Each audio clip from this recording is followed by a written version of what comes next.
William Wallace. So when you hear that name, what's the first thing that pops into your head? For millions of us, right, it's that iconic image, a warrior, blue face paint, screaming freedom across a battlefield in Scotland. He's one of history's most famous rebels for sure. But here's the thing, that blockbuster movie version, as powerful as it is really just the tip of the iceberg. The legend of William Wallace was built over centuries. So in this explainer, we're going to peel back all those layers of myth to try and find the real man and figure out how exactly he became such a powerful global symbol of resistance. All right, let's start with the man himself. Take a look at this. This is believed to be the only depiction of Wallace that was made during his lifetime. I mean, look at him. No kilt, definitely no blue paint. He looks much more like a serious, stern medieval knight than some wild rebel from the Highlands. So, that's the million-dollar question, isn't it? How on earth did the man in this portrait transform into the larger-than-life hero we all think we know today? That journey from man to myth, well, that's the real story we're going to dig into. First things first, before we can even find the historical William Wallace, we have to understand the legend. And trust me, it started a long time before Hollywood ever got involved. You see, the Wallace legend was built up piece by piece over hundreds of years. It really kicks off way back in the 15th century with his epic poem by a guy known as Blind Harry, and that's where a lot of the classic stories come from. Then, fast forward to the 18th century, and the famous poet Robert Burns immortalizes him in song.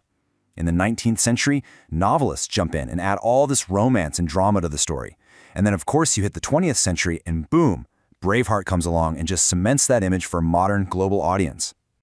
But to really get who Wallace was, you have to understand the world he was born into. See, he didn't just appear out of nowhere. He was forged in a moment of absolute crisis for the Kingdom of Scotland. And right here, this is where we bust one of the biggest myths from the get-go. Wallace wasn't a humble peasant or a simple farmer. Nope. He was actually born into what they called the lesser nobility. We even have his personal seal from a letter, which confirms his father's name was Alan.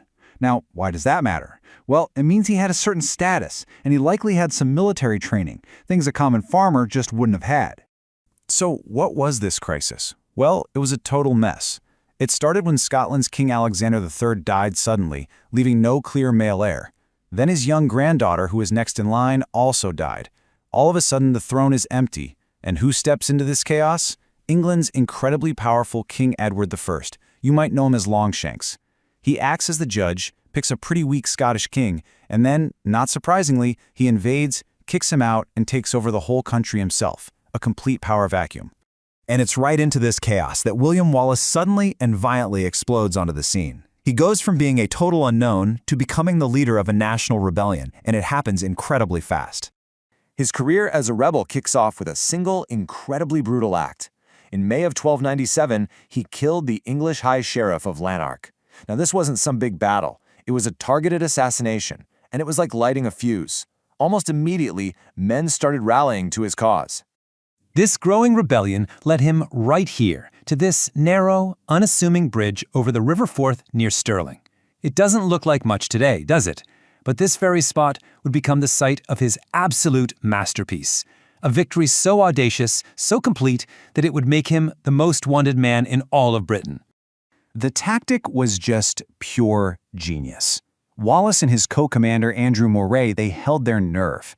They just waited and watched as the massive English army started cramming itself onto that dangerously narrow bridge, creating a total bottleneck. Once about half the force was trapped on their side of the river, they sprang the trap. The Scots surged forward, smashing into the English vanguard and cutting the army completely in two. The soldiers still on the other side could only watch in horror as their comrades were just annihilated. Then the bridge itself collapsed, drowning countless more. It wasn't just a victory, it was a masterclass in strategy. So after Stirling Bridge, everything changes. Wallace isn't just an outlaw anymore. He and Moray are made guardians of Scotland. They were effectively running the country in the name of their exiled king. I mean, think about that. In a matter of months, he went from being an unknown noble to the head of state. It was an incredible rise. But his time at the top was going to be short-lived. King Edward I, he was not a man who took humiliation well.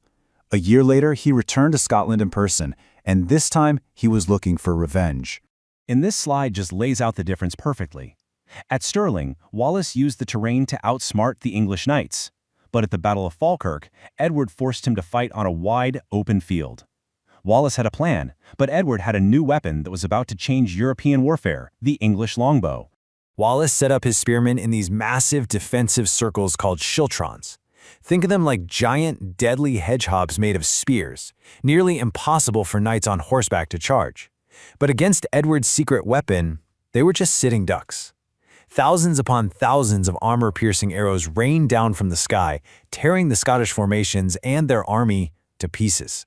Wallace escaped with his life, but his reputation as an unbeatable military genius was shattered. He resigned as Guardian shortly after. For the next 7 years, Wallace was a fugitive. But his final act, his capture and his death, would ultimately become more powerful than any of his victories on the battlefield. After 7 years on the run, his luck finally ran out in 1305. And the really tragic part is, he wasn't captured in some heroic last stand by the English army. He was betrayed by a fellow Scot, a knight loyal to King Edward, and taken into custody near Glasgow. He was dragged all the way to London and put on trial for high treason in Westminster Hall. It was a total show trial. The verdict was never really in doubt. But Wallace had one last act of defiance to perform. When they charged him with treason, he gave this legendary reply. He argued that since he had never sworn loyalty to the English king, he couldn't possibly be a traitor to him. He was a captured enemy in a war, plain and simple. The court didn't buy it. His sentence was the full medieval horror for a traitor. And make no mistake, every part of this brutal public spectacle was designed by King Edward.